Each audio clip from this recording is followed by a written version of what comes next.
In an effort to safeguard the endangered Nilgiri tahir, the forest departments of Tamil Nadu and Kerala have initiated a 4-day census which began on Thursday.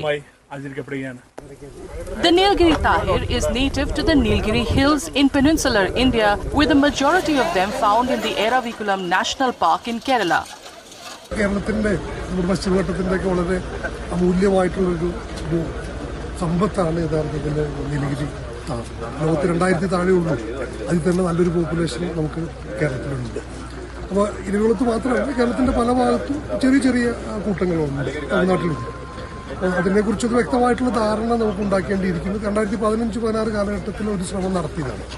അപ്പോൾ അതിനുശേഷം ഉണ്ടായിട്ടുള്ള ഇതിൻ്റെ ആവാസ വ്യവസ്ഥയുടെ അവസ്ഥ, എവിടെയാണ് കാണപ്പെടുന്നത്, എന്തൊക്കെയുണ്ട്, എത്ര എണ്ണമുണ്ട് എന്നൊന്ന് കണ്ടുപിടിക്കുക. കാരണം നമ്മുടെ മാറി വരുന്ന സാഹചര്യങ്ങളുടെ, കാലാവസ്ഥയുടെ ഒക്കെ ഒരു സൂചകങ്ങൾ കൂടിയാണ് ഈ സ്പീഷീസ്.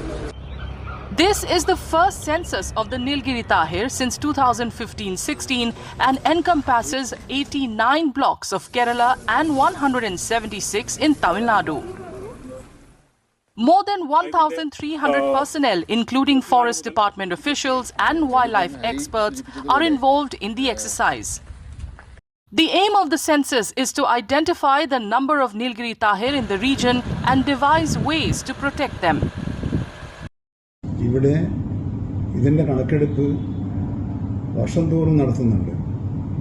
കൃത്യമായ കണക്കിലൂടെ ഇവയുടെ എണ്ണം തിട്ടപ്പെടുത്തുക വഴി വരയാടുകളുടെ സുരക്ഷയും നിലനിൽപ്പും മെച്ചപ്പെട്ട പരിപാലനത്തിലൂടെ ഉറപ്പാക്കാനാകും. The forest officials are conducting the survey with the help of camera traps. The survey will conclude on Sunday.